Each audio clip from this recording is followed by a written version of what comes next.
Hello class 10. আজি আমাৰ day 10th. তো আজি ডে 10th আমি পঢ়িম এটা নতুন পদ্ধতি পাঠ 3 চলি আছে আৰু আজিৰ যেটো পদ্ধতি হ'ব হেতু পদ্ধতিটো হ'ল তিৰ্যক গুণক বা বজ্ৰ গুণক পদ্ধতি ঠিক আছে আচ্ছা ইয়াক বজ্ৰপুৰণ পদ্ধতি বুলিও কোৱা হয় কলে হ'ল তোমালোকৰ জনেকে সুবিধা পদ্ধতিটোৰ ফৰ্মুলাটো হ'ল এনেকুৱা x লিখিলো কাৰণ আমাৰ x অলপ থাকে y টো থাকে আৰু আমি এটা সংখ্যা পামটো তো এটো কাৰণে 1 তলত প্ৰথমতে হে b1 c1 b2 c1 ইয়াত হে y তলত c1 a2 c2 a1 a1 b2 a2 b1 এটো হল বজ্ৰপুৰণ পদ্ধতি মানে ইয়াত আমি মানবোৰ বহাই পেলা সমাধান কৰিব লাগে আৰু উত্তৰটো পাম এটা সমস্যা হল কোত আমাৰ যে এতে 1 2 b1 c1 কোত কি থাকে মনত ৰাখিবলৈ দিগদাৰ হয় গতিকে তাৰ বাবে এটা সহজ উপায় আছে ঠিক আছে এটা চিত্ৰ হয় তুমি সহজে বুজিব পাৰো চিত্ৰটো তলত তোমালোকক দেখাই দিছো সেই চিত্ৰটো যদি তোমালোকে কিবা মানে কথাটো এনেকুৱা যে ফৰ্মুলাটো মনত ৰাখিবৰ কাৰণে সেই চিত্ৰটো তোমালোকে মনত ৰাখিলে হ'ল চকুটো মুজিলে যাতে সেই চিত্ৰটো তোমালোকৰ চকুৰ আগত ভাহি যায় তেতিয়া তোমালোকে ফৰ্মুলাটো অতি সহজে লিখিব পাৰিবা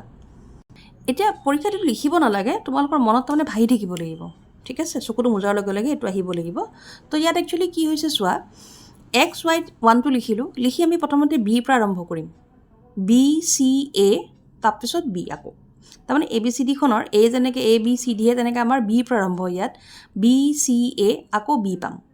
তো প্ৰথমতে যদি b c a আহিল তাৰমানে b1 c1 a1 b1 আকৌ তলত তেনেকে আহিব b c a b কিন্তু থাকিব কি b2 c2 a2 b2 হল তাছত আমি কি কৰিব লাগে জানা ইয়াৰ পৰা a2 লে ইয়াৰ পৰা a2 লে ক্ৰস কৰি পুৰণ যেটিকে পদ্ধতিটোৰ নামে হৈছে বজ্ৰপুৰণ ক্ৰস কে গলে তাৰমানে ইয়াৰ পৰা ইয়ালৈকে আমি যাম আৰু ইয়াৰ পৰা ইয়ালৈকে আমি এনেকৈ চাম হল তো এনেকে চালে চোৱা ওপৰৰ ফৰ্মুলাটোৰ লগত আমাৰ মিলি গৈছে ইয়াতে দিছে কি b1 আৰু এটা কি দিছে তোমাৰ c2 হয়নে তো ইয়াত আমাৰ এটো আহি আছে b1 c2 তাৰছত ইয়াত দিছে b2 c1 নেক্সট ফৰ্মুলাটোত কি হ'ব মানে y টোত আমি কি লিখিম c1 a2 c2 a1 a1 b2 a2 b1 আহি গল ইজিলি আৰু x y z থাকিব আৰু এই যে মাইনাসটো আছে ইয়াত দেখিছা এই মাইনাসটো মনত ৰাখিবা এটো ফৰ্মুলাৰ পৰা আহিছে অৰ্থাৎ এই মাইনাসটো আমি লগাব লাগিব হৈ গল এটোই হল আমাৰ বজ্ৰপুৰণ পদ্ধতি এটা এই পদ্ধতিটোত আমি অংক কৰিম যাতে পদ্ধতিটো আৰু ভালকৈ তোমালোকে বুজিব পাৰা পাঠত 3.5 তোমালোকৰ 1 নম্বৰ কোৱেশ্চনটোত কৈছে কি যে তলৰ কোন কেটা ৰৈখিক সমীকৰণৰ জোৰ অদ্বিতীয় সমাধান আছে সমাধান নাইবা অসংখ্য সমাধান আছে যদি অদ্বিতীয় সমাধান আছে সেই ক্ষেত্ৰত বজ্ৰপুৰণ পদ্ধতি ব্যৱহাৰ কৰি সমাধান কৰা গতিকে পৰীক্ষা তোমালোকক কেতিয়াও সমাধান আছে নাই বা সমাধান আছে যদি কেনেকুৱা অদ্বিতীয় নে অসংখ্য এবোৰ চাব নিদিয়ে ডাইৰেক্ট অংক এটা দিবৰ কৰিব লাগিব আৰু ইয়াতে কৈ দিও যে তোমালোকক পদ্ধতি উল্লেখ কৰি নিদিয়ে আজিলৈকেটো কেতিয়াও পৰীক্ষা তোমালোকক পদ্ধতি উল্লেখ কৰি দিয়া নাই যে তুমি অংকটো কোনটো পদ্ধতিত কৰিব লাগিব অপনয়ন পদ্ধতি নে বজ্ৰপুৰণ পদ্ধতি নে প্ৰতিস্থাপন পদ্ধতি তো যিকোনো এটা পদ্ধতিয়ে সুন্দৰকে শিকি ললে হ'ল আৰু এক্সামত কোৱেশ্চনটো আহিলে কৰিলে হ'ল এতিয়া কোৱেশ্চন নম্বৰ 1 ত যদি যেটো কৈছে যে সমাধান আছে নাই চোৱা যদিহে আছে তে আমি কৰিব লাগে অদ্বিতীয় সমাধান আছে যদি আমি কৰিব লাগে তো এই ধৰণে যেটোকে নিদিয়ে তো এই কথাটো আমি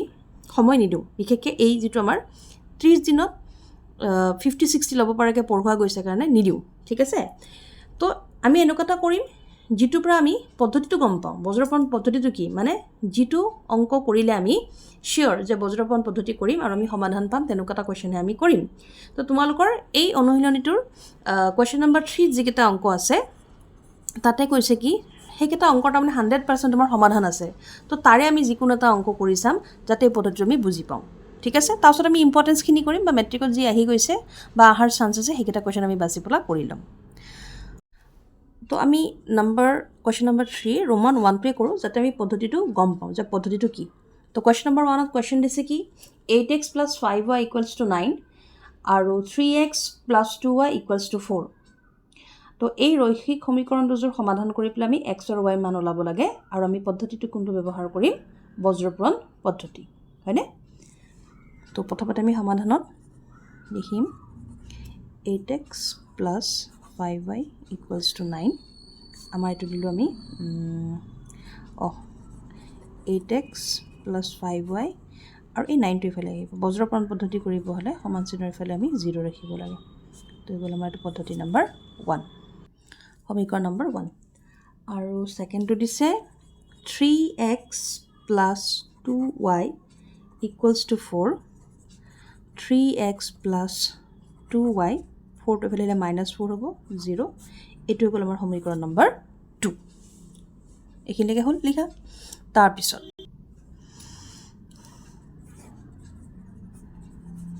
1 আৰু 2 নং সমীকৰণত 1 আৰু 2 নং সমীকৰণত আমি লিখি দেখাম a1 কি হয় a2 কিমান হয় b1 b2 কিমান হয় আৰু c1 c2 কিমান হয় আমি লিখি দেখাম তো a1 a2 b1 b2 কেনে কৰিলে কি হয় হেয়া তোমালোকৰ আমাৰ যেটো এটো প্লেলিষ্ট যেটো চলি আছে 30 দিনিয়া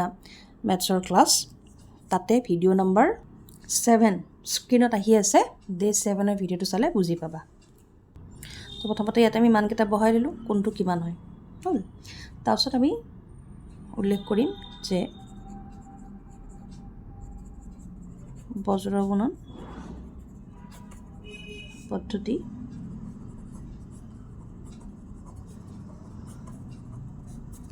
প্ৰয়োগ কৰি তো বজ্ৰগুণন পদ্ধতি প্ৰয়োগ কৰি মানে কি আমি প্ৰথমতে ফৰ্মুলাটো লিখি দেখাম আৰু ফৰ্মুলা কেনেকৈ লিখা হয় ট্ৰিকটো কি হয় তোমালোকক অলৰেডি দি দিলো হয়নে এটো ফৰ্মুলাটো এতিয়া ইয়াত আমি মানবোৰ বহাই দিম b1 কিমান হয় আমাৰ 5 পূৰণ c2 -4 যদি মাইনাস আহে আমি এটা ব্ৰেকেট দিব লাগিব আৰু এই মাইনাসটো ডাট কৰি দিছো অকমান এই মাইনাসটো হল কিহৰ মাইনাস এটো হল আমাৰ ফৰ্মুলাৰ মাইনাস তাৰপিছত b2 আমাৰ কিমান আছে এটো হল আমাৰ b2 হৈ গল 2 আৰু ইফালে c1 হৈ গল -9 y c1 -9 মাইনাস থাকা কাৰণে আমি ব্ৰেকেট দিম আৰু ইফালে গল এটো 3 মাইনাস দিলো আকৌ এটো ফৰ্মুলাৰ মাইনাস -4 আৰু ইফালে 8 তেনেকৈ 1ত আহিব 8 আৰু 2 ফৰ্মুলাৰ মাইনাস আৰু ইয়াত আহিব 3 পূৰণ 5 হল মানকেইটা বহাই দিলো এতিয়া আমি সমাধান কৰিম এইখিনি কৰোতেহে আসল লেখাটো লাগে ইয়ালৈকে প্ৰত্যেককে পাৰিবা দেখিবলে প্ৰত্যেককে পাৰা হৈছে গণ্ডগোলটো ক'ত লাগে এই মাইনাসটো আহোতে গতিকে সোৱা মাইনাসৰ প্ৰবলেম কেনেকৈ সলভ কৰা হয় যিসকলে কৰিব পাৰা হৈছে বা টিচাৰ্স বিলাকে এফালৰ পৰা লিখি যাও আমি নহয় পূৰণ ফলটো লিখিলে যেনেকৈ এটো লিখি দিম বুলে এটো -20 হ'ব এটো +18 হ'ব এনেকৈ আমি ধামধম লিখি দিও তো ইয়াত একচুয়ালি হয় কি হেতু বুজাই দিও বা তোমালোকে যদি প্ৰথম কৰিছা বা যোগ বিয়োগত প্ৰবলেম হয় তো এই ধৰণে কৰিবা যাতে এনসাৰটো পৰীক্ষাত কাৰেক্ট হয় তোমালোকৰ লক্ষ্য পৰীক্ষাত এনসাৰটো কাৰেক্ট হ'ব লাগে নম্বৰ পাব লাগে ভাল ৰিজাল্ট কৰিব লাগে ভাল কলেজ এখনত পঢ়িব লাগে হয়নে তো সোৱা প্ৰথমতে নাম্বাৰছখিনি কৰিবা 4 5 গুণ 20 কৰিলো 2 9 গুণ 18 লিখিলো এই যেটো ফৰ্মুলাৰ মাইনাস তাৰ আগলৈকে তাৰ আগৰ সংখ্যা কেটা সোৱা ইয়াতে কি আছে প্লাস ইয়াতে কি আছে মাইনাস প্লাসে মাইনাসে কি হয় মাইনাসটো লগাই দিবা এটো নহয় যে বুলে সাৰে ক্লাছত বা মেমে ক্লাছত মাইনাস লগাই নম্বৰটো একেবাৰে লিখি গৈছে আমিও পঢ়িব লাগিব আমিও পাৰিব হেতু নহয় স্টেপ বাই স্টেপ কৰিলেও হ'ব পূৰণ ফলটো লিখিলৱে এবাৰ চিন চাম এই যেটো ফৰ্মুলাৰ মাইনাস তাৰ পৰা এইফালে কি আছে সোৱা ইয়াত মাইনাস আছে তাৰ মানে এটো নিগেটিভ ইয়াত মাইনাস আছে এটো নিগেটিভ তো মাইনাসে কি হয় প্লাস লিখি দিলো হৈ গল ঠিক তেনেকৈ ইয়াতে যদি কৰিবলৈ যাও y আহিল প্ৰথমতে আমি পূৰণ ফলটো লিখিম যে 9 3 গুণ 27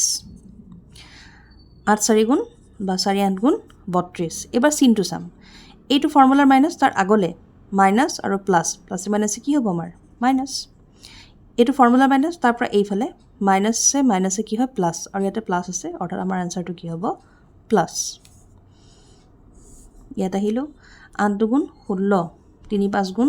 15 আৰু ইয়াত একো চাবলৈ নাই এটাই মাইনাস আছে গতিকে ইয়াত আমি লগাই দিম এনেকৈ মানকেইটা বহালো তাৰ পিছত নেক্সট স্টেপটো এক্স লিখিলোঁ এবাৰ আকৌ চিনত গণ্ডগোল লাগিব যোগ দিম নে বিয়োগ একো নাই লাহে লাহে আৰামছে কৰি যাম 20 পৰা 18 গ'লে কিমান থাকিব 2 মাইনাছে প্লাছে মাইনাছ সেইকাৰণে মাইনাছ কৰিলোঁ এতিয়া চিনটো কি দিম এই 2টো কি হ'ব নিগেটিভ নে পজিটিভ তো 20টো 18তকৈ ডাঙৰ যোনটো ডাঙৰ তাৰ জোৰ বেছি গতিকে এবাৰ যোনটো ডাঙৰ তাৰ জোৰ কিমান মাইনাছ গতিকে ইয়াত কি আহিব মাইনাছ এইটো y দিলোঁ আকৌ এইটো মাইনাছ এইটো প্লাছ প্লাছে মাইনাছে মাইনাছে হ'ব এইটো চিয়'ৰ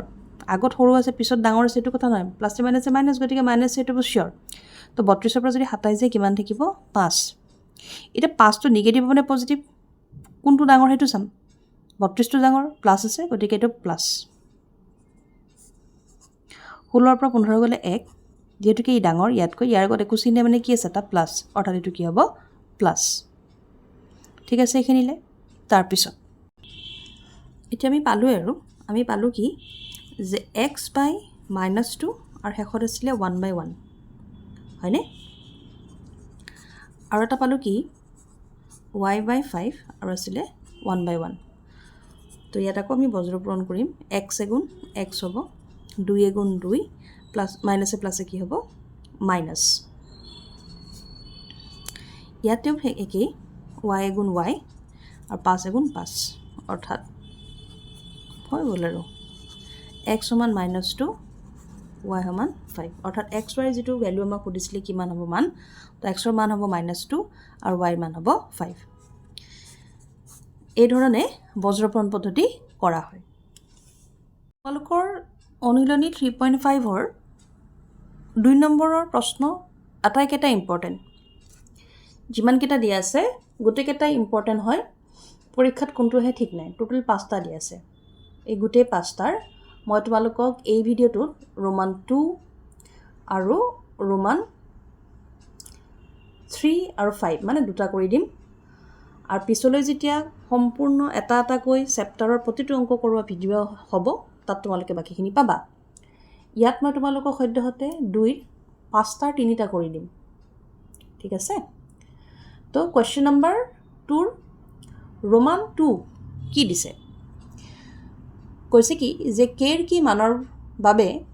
ক্ষেত্ৰত তলৰ ৰৈখিক সমীকৰণযোৰৰ কোনো সমাধান নাই তাৰমানে আমি কেৰ মানটো ইয়াত ওলাব লাগে হ'ল তো কেৰ মানটো আমি ওলাই চাওঁ আহা 2ৰ ৰোমান 2 দিছে 3x plus y equals to 1 আৰু ইফালে দিছে 2k minus 1x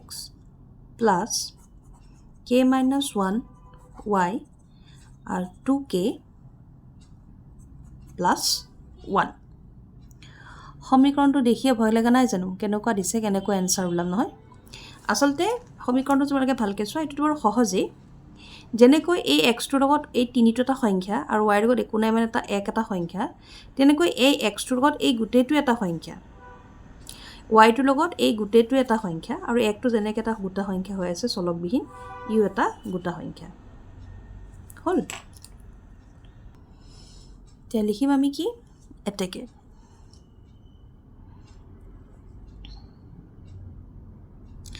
এটাকে দি পেলাই আমি লিখিম এইটো 3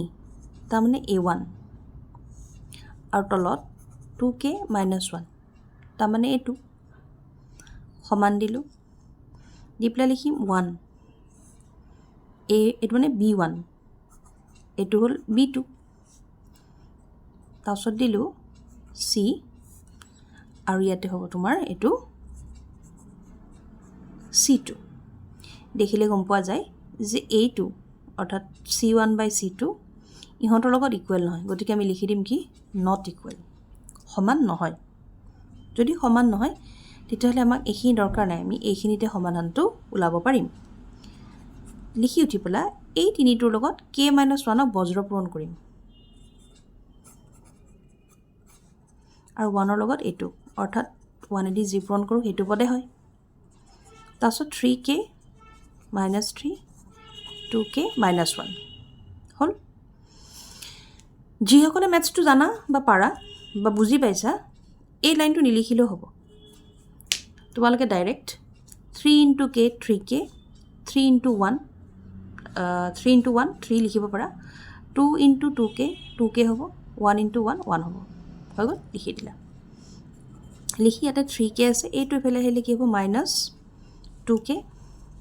মাইনাছ 1 3 টো ইফালে গ'লে কি হ'ব প্লাছ তিনিটা কে দুটা কে গুচি গ'ল গতিকে থাকিল কি এটা কে আৰু তিনিৰ পৰা এক গুচি গ'ল থাকিল কিমান 2 এটাকে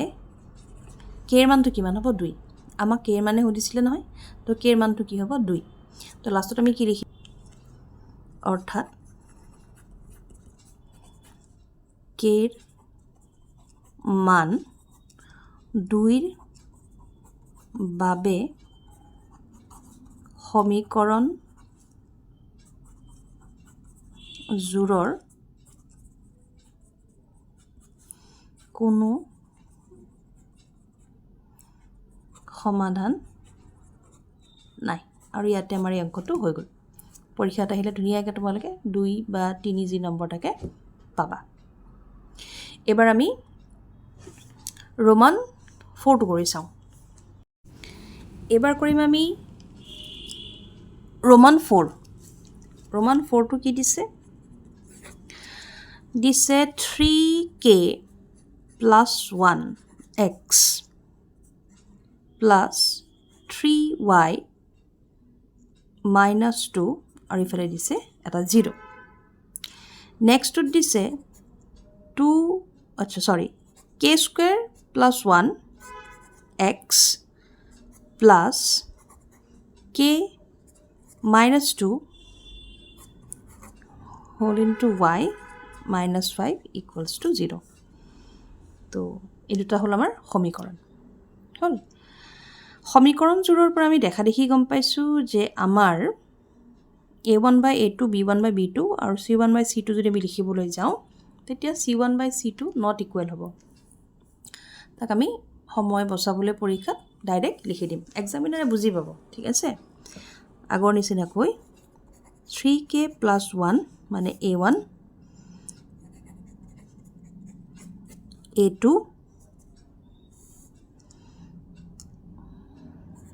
b1 b2 আৰু ইয়াত আমি দি দিম -2 by -5 অৰ্থাৎ c1 by c2 not equal ঠিক আছে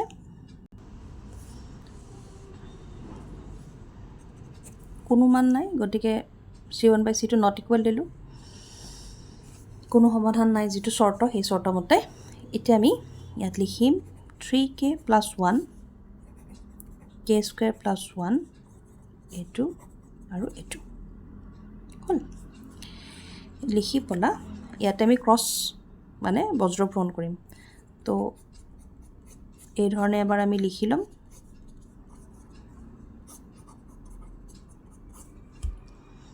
লিখি উঠি পেলাই আমি পূৰণ কৰি যাম এটা বহুত ষ্টুডেন্টছে একেবাৰে পাৰে একেবাৰে কৰিবা যিসকলে পাৰে যিসকলৰ দিগদাৰ হয় ব্ৰেকেটটো ভাঙি লৈ পলাও কৰিব তোমালোকে পাৰিবা 3k k - 2 plus 1 টো ইয়াত লিখিলো k - 2 এটো পূৰণ কৰিলে 3k স্কয়াৰ আৰু 3 গুণ 3 এটো পূৰণ কৰিলে যাব 3k স্কয়াৰ 3 গুণ 6 -6 plus k আৰু এফালে হ'ব 2 আৰু এটো হ'ল 3k স্কয়াৰ plus 3 এইখিনিত কোড কি হল যেটিকে কোনো সমাধান নাই শৰ্ত গতিকে c1 by c2 not equal দিলো দি পলা এইখিনি আমি বজ্ৰপূৰণ কৰিলো তো এইটো লিখিলো এইটো লিখিলো ইয়াত চোৱা 3k এবাৰ লিখি এই পিছৰ ব্ৰেকেটটো লিখিবা +1 টো দি যিসকল একেবাৰে নাজানে তেওঁলোকক কৈ আছো দেই যিসকলে বুজি পাইছা বা পাৰিছা পিছৰখিনি কৰিব লাগিব নিজে আৰু +1 টো দি একে লিখিলো ইয়াতে একো নাই মানে এটা 1 আছে 3 গুণ 3 আৰু k পূৰণ k কৰিলে কিমান হ'ব স্কয়াৰ প্লাসে প্লাসে প্লাস প্লাসে মাইনাসে মাইনাস 3 দুগুণ 6 হৈ গল আৰু ইয়াত এটা কি আহিব তাৰ মানে 3 দুগুণ 6 আৰু এই কেটো ইয়াত আহিব 6k ঠিক আছে তাৰছত একলত k পূৰণ কৰিলে k হ'ব আৰু 1 দুগুণ 2 প্লাছে প্লাছে প্লাছ প্লাছে মাইনাছে মাইনাছ আৰু ইফালে 3 লগত k স্কয়াৰ পূৰণ কৰিলে 3k 3 গুণ 3 এইখিনি গোটেই পজিটিভ গতিকে প্লাছটো আহিছে ঠিক আছে তাৰ পিছৰ ষ্টেপখিনি তোমালোকৰ বুজাৰ সুবিধাৰ কাৰণে মই সাইডত দিছো তোমালোকে কিন্তু পৰীক্ষাত তলত লিখি যাবা এতিয়া ইয়াত চোৱা এটো কি আছে 3k স্কয়াৰ আৰু এটো কি আছে 3k স্কয়াৰ সমান চিহ্নৰ দুই পক্ষ বাওঁৰ পক্ষত আছে গতিকে আমি ইয়াক এটা কেনসেল কৰি দিব পাৰো ঠিক আছে কেনসেল কৰাৰ পিছত ইয়াতে কৈছোৱা এটো -6k আৰু এটো তাৰমানে এটা 6টা k আছে এটা k আছে তো 6টা k আৰু এটা k প্লাসে মাইনাসে কি হয় মাইনাস গতিকে 6টাৰ পৰা এটা গলে কেটা থাকিব 5টা অৰ্থাৎ আমি লিখিম কি -5k হল তাৰ পিছত সমান চিহ্নটো দিয়াতে কি লিখি দিম আমি 3 আৰু এই দুইটো এটা নাম্বাৰ ইয়াতে মাইনাস হৈছে সমান চিহ্ন ফেলে গলে কি হ'ব প্লাস অৰ্থাৎ ইয়াতে কি হ'ব +2 তাৰ পিছত থাকিব আমাৰ ওচৰত কি ইয়াতে তো গমে পাইছা তোমালোকে 5 হ'ব আৰু ইয়াত আমাৰ থাকি যাব k আৰু 5টো ইয়াত পূৰণ হৈ আছে গতিকে এফালে আহিলে কি হ'ব হৰণ এটো কেনসেল কৰিলে আহিব 1 এটা ইয়াত লিখিলো 1 অৰ্থাৎ k এৰ মানটো কিমান হল 1 কিন্তু এই যে মাইনাসটো আছে আখৰ কিটাও নেগেটিভ নাথাকে নহয় গতিকে আমি তাৰমানে আনসাৰটো কি পাম -1 অৰ্থাৎ আমাৰ আনসাৰটো কি হ'ব -1 k এৰ মান -1 এবাৰ আমি কৰিম Roman 5 Roman 5 টো তোমাক m ৰ মানটো লাভ দিছে আৰু এবাৰ কিন্তু কৈছে কি যে অসীম সমাধান থাকিব তে অসীম সমাধান যদি থাকে আমি অসীম সমাধানৰ যেটো শৰ্ত হেতু লৈ পৰা অংকটো কৰিম ইয়াত দিছে mx + 4y m-4 16x + my আৰু ইফালে দিছে m হল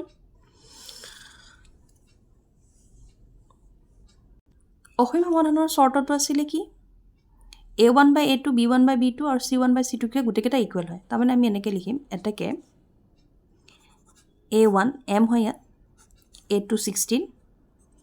সমান b1 b2 আৰু আমাৰ ইয়াত হ'ব c1/c2 আটাকেটা ইকুৱেল এতিয়া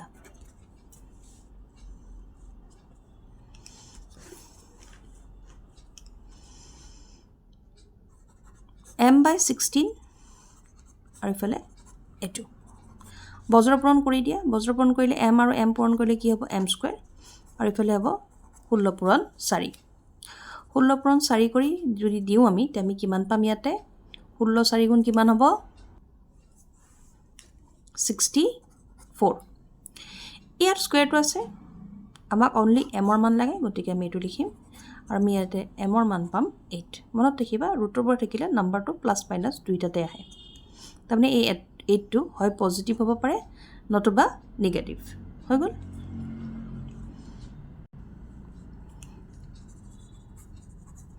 এবাৰ ইহঁতক চাম 4/m আৰু m-4 আৰু ইয়াত হল m বজ্ৰপূৰণ কৰি দিম 4 এৰ m ক পূৰণ কৰিলে কিমান হ'ব 4m m এ দি m ক পূৰণ কৰিলে আমি কিমান পাম ইয়াত তোমালোকে এটা কাম কৰিব পাৰিবা এই m2 আৰু m2 কেনসেল কৰি দিয়া এটো এটা পদ্ধতি হয় কেনসেল কৰিলে আমাৰ ওচৰত অকল 4 থাকি যাব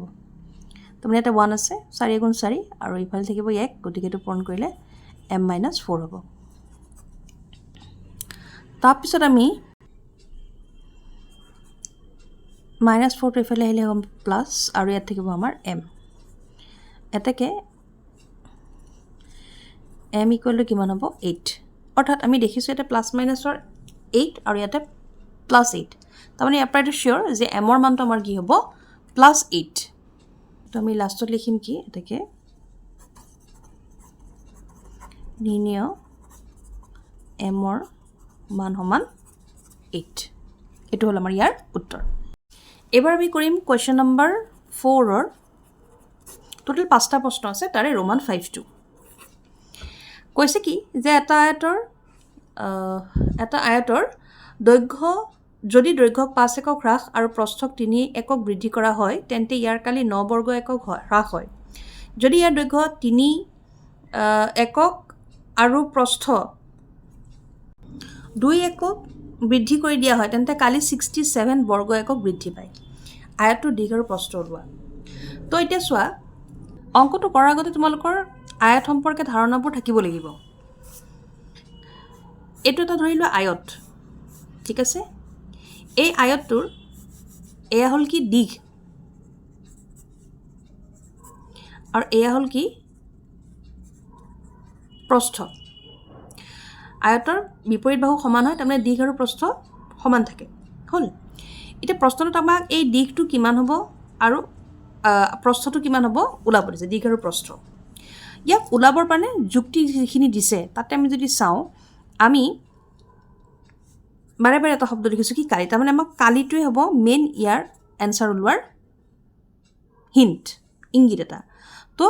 যদি কালিৰ সহায়ত যেহেতুকে কালিৰ কথা উল্লেখ কৰিছে কালিৰ সহায়ত আমি উত্তৰটো পাম তো আমি আয়তৰ কালি ওলোৱা সূত্ৰটো জানিব লাগিব তো আয়তৰ কালি ওলোৱা সূত্ৰটো হৈছে কি দিশ পূৰণ প্ৰস্থ হ'ল পাঠটো হৈছে কি দুটা চলকযুক্ত ৰৈখিক সমীকৰণ গতিকে আমি দীঘৰ জেগাত এক্স লিখি ল'ম আৰু প্ৰস্থৰ জেগাত কি লিখি ল'ম ৱাই অৰ্থাৎ আমি দুটা চলক আনিব লাগিব তো এই অংকটোত আমাৰ দিশ আৰু প্ৰস্থক আমি এক্স আৰু ৱাই বুলি ধৰিম আৰু যেতুকে কালি উল্লেখ কৰিছে সেইকাৰণে কালি ওলোৱা যিটো সূত্ৰ তোমালোকে যিসকলে জানা ভেৰি গুড যিসকলে নাজানা মনত ৰাখি থবা আয়তৰ কালি ওলোৱা ফৰ্মুলা হৈছে দিশ পূৰণ প্ৰস্থ এতিয়া অংকটো কৰোঁ আহা তো প্ৰথমতে আমি লিখিম কি ধৰা হ'ল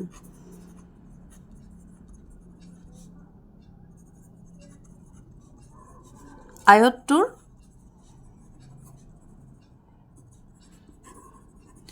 d সমান x একক আৰু প্ৰস্থ সমান y একক এতেকে আয়তটোৰ কালি তো আয়তৰ কালি ওলোৱা ফৰ্মুলা আমি মাত্ৰ গম পালোঁ দিশ পূৰণ প্ৰস্থ অৰ্থাৎ দিশ মানে x প্ৰস্থ মানে y x আৰু y হৈ গ'ল এটা প্ৰশ্নমতে কৈছে কি চোৱা প্ৰশ্নত কৈছে যে যদি এটা আয়তৰ যদি দৈৰ্ঘ্য 5 একক হ্ৰাস হয় দৈৰ্ঘ্য কিমান আমাৰ x দৈৰ্ঘ্য x গতিকে দৈৰ্ঘ্যটো আমাৰ কিমান হয় x তো 5 একক হ্ৰাস মানে x ৰ পৰা 5 মাইনাছ কৰিম আৰু প্ৰস্থ 3 একক বৃদ্ধি হয় প্ৰস্থ কি হয় y y লগত যদি 3 প্লাস কৰি দিব বৃদ্ধি হৈছে 3 প্লাস কৰিম তেতিয়া যিটো তোমাৰ কালি হ'ব তেন্তে ইয়াৰ কালি 9 বৰ্গ একক হ্ৰাস পায় কালি কি আছিল xy আৰু 9 বৰ্গ একক হ্ৰাস পায় মানে 9 টো ইয়াৰ পৰা কি হ'ব মাইনাস হ'ব ইয়াক আমি এতিয়া সমাধান কৰি ল'ম এনেকৈতো আমি অংকটো কৰিব নোৱাৰো গতিকে আমি সৰল কৰি ল'ব লাগিব তো x লিখি এখিনি লিখিলবা -5 লিখি পিছৰ সমীকৰণ ব্ৰেকেটত থাকাখিনি লিখিলা আৰু এইটো থাকিল ঠিক আছে তাৰ পিছত x আৰু y পূৰণ কৰিলে কি হ'ব xy x আৰু 3 পূৰণ কৰিলে কি হ'ব 3x y আৰু 5 পূৰণ কৰিলে কি হ'ব 5y y আৰু 3 পূৰণ কৰিলে হ'ব কিমান 15 এটা চিনবোৰ চাবা প্লাসে প্লাসে প্লাস প্লাসে প্লাসে আমাৰ ইয়াতে প্লাস হ'ব মাইনাস আৰু প্লাস থাকিলে মাইনাস মাইনাস আৰু প্লাস থাকিলে মাইনাস আৰু ইয়াত থাকিব xy -9 যিসকলে ম্যাথছটো জানা বা স্টেপবোৰ জানা হৈছে বা পাৰা গোটেইকেইটা স্টেপ যে লিখিব লাগিব তেনেকুৱা নহয় এটা দুটা স্টেপ যেনেকৈ এই লাইনটো তোমালোকে নিলিখিবা ডাইৰেক্ট ইয়াৰ পৰা এনেকৈ পূৰণ কৰি পলাও লিখিব পাৰিবা পৰীক্ষাত সময় বচাবলৈ হ'ল এনেকৈ লিখাছত আমি দেখিছোঁ axy আৰু axy পজিটিভ পজিটিভ দুই পক্ষত গতিকে ইয়াক আমি কি কৰিব পাৰোঁ কেনসেল কৰি দিব পাৰোঁ হৈ গ'ল কেনসেল কৰাৰ পিছত ইয়াত থাকিলে 3x - 5y ইয়াতে থাকিলে তোমাৰ -9 আৰু 15টো ফেলে গ'লে হৈ যাব +15 তাৰ পিছত 3x - 5 15ৰ পৰা 9 গ'লে থাকিব 6 আৰু এইটো হৈ গ'ল আমাৰ সমীকৰণ নম্বৰ 1 3x - 5y = 6 হৈ গ'ল এতিয়া সেকেন্ড শৰ্টটো কি দিছে আমি চাওঁ সেকেন্ড শৰ্টটোত কৈছে কি যদি ইয়াৰ দৈৰ্ঘ্যত 3 একক আৰু প্ৰস্থ 2 একক বৃদ্ধি কৰা হয় তেন্তে ইয়াৰ কালি 67 বৰ্গ একক বৃদ্ধি পায় ইয়াত প্ৰত্যেকটো কথাতে বৃদ্ধিৰ কথা আহিছে তাৰমানে আমি কি কৰিব পাৰোঁ গুটিবোৰ আমি প্লাস কৰিব লাগিব অৰ্থাৎ x ৰ লগত 3 একক বৃদ্ধি 3 এটা প্লাস কৰিম প্ৰস্থৰ লগত 2 একক বৃদ্ধি 2 এটা প্লাস কৰিম আৰু কালিটো তোমাৰ কি হ'ব মানে xy ৰ লগত 67 টো কি হৈ যাব প্লাস হৈ যাব তো ইয়াক লিখিম আমি এনেকৈ x + 3 3 একক বাঢ়িলে y + 2 2 একক বাঢ়িলে আৰু কালিৰ লগতো 67 লিখি দিম প্লাস কৰি কাৰণ 67 একক বৃদ্ধি পাইছে এইখিনি এই ধৰণে তোমালোকে আকৌ সমাধান কৰিব পাৰিবা আমি এটা ষ্টেপ বা দুটা ষ্টেপ স্কিপ কৰি ডাইৰেক্ট লিখিব পাৰোঁ এক্সৰে ৱাই পূৰণ হ'লে এক্স ৱাই এক্স আৰু 2 পূৰণ কৰিলে 2x 3 আৰু ৱাই পূৰণ হ'লে 3y 3 দুগুণ 6 গোটেইবোৰ পজিটিভ আমি প্লাছ লগাই দিম আৰু ইয়াত থাকিব xy 67 আগৰ নিচিনাকৈ দুই পক্ষত পজিটিভ আছে xy কেনসেল গ'ল ইয়াত এতিয়া চোৱা 2x আছে আৰু ইয়াত আছে 3y 67 এই 60 ফালে গ'লে কি হৈ যাব মাইনাছ হ'ল আৰু ইয়াত থাকিব 2x plus 3y আৰু ইফালে থাকিব তোমাৰ 61 আৰু এইটো হ'ল আমাৰ সমীকৰণ নম্বৰ 2 সমীকৰণ দুটাৰ পৰা তোমালোকে এতিয়া বজ্ৰপ্ৰণ পদ্ধতি কৰিব পাৰা অপনয়ন পদ্ধতি কৰিব পাৰা প্ৰতিস্থাপন পদ্ধতি কৰিব পাৰা যাৰ যেটো সুবিধা হয় সেই পদ্ধতি প্ৰয়োগ কৰি x আৰু y অৰ্থাৎ এই প্ৰশ্নটোৰ বাবে দীঘ আৰু প্ৰস্থ নিৰ্ণয় কৰিব পাৰা 3.5 চেপ্টাৰৰ কোৱেশ্চন হয় 3.5 ত আমি আজি বজ্ৰপ্ৰণ শিকিলো বজ্ৰপ্ৰণ পদ্ধতি প্ৰয়োগ কৰি তোমালোকে এই অংকটো কৰিব পাৰা বা কোনোবা যদি বজ্ৰপ্ৰণ পদ্ধতিটো দিগদাৰ পোৱা যোনটো পদ্ধতি সহজ লাগে সেই পদ্ধতিত এই অংকটো কৰিলে হ'ল মই তোমালোকক বাকিখিনি অংক অপনয়ন পদ্ধতিত দেখাম তো মই ইয়াতে xক অপনয়ন কৰিব খুজিছো গতিকে 1 নম্বৰ সমীকৰণত 2 নম্বৰ সমীকৰণত থকা xৰ মান 2 ৰে পূৰণ কৰি দিম তো 1 নং সমীকৰণটো আমাৰ আছিল কি 1 নং সমীকৰণটো আছিল আমাৰ 3x - 5y - 6 ইয়াক আমি 2 ৰে পূৰণ অৰ্থাৎ 6x 10y আৰু আমি 12 লিখিম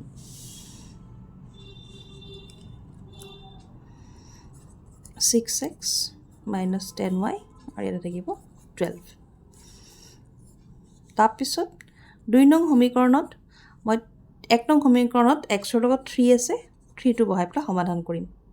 তে আমাৰ এটো হৈ যাব 6x অৰ্থাৎ একে হ'ল মানে অপনয়ন পদ্ধতি আমাৰ অৱলম্বন হৈ গ'ল ইয়াত আহিব 9y আৰু ইয়াতে 61 ৰ যদি আমি 3 গুণ কৰো তেতিয়ালে হ'ব আমাৰ 183 হৈ গ'ল ইয়াক তুমি সমীকৰণ নম্বৰ 3 আৰু ইয়াক সমীকৰণ নম্বৰ 4 দিয়া যিসকলে অপনয়ন পদ্ধতি নাজানা তেওঁলোকে স্ক্ৰিনত আহি থকা D9 ভিডিওটো চাবা তাত অপনয়ন পদ্ধতি শিকোৱা হৈছে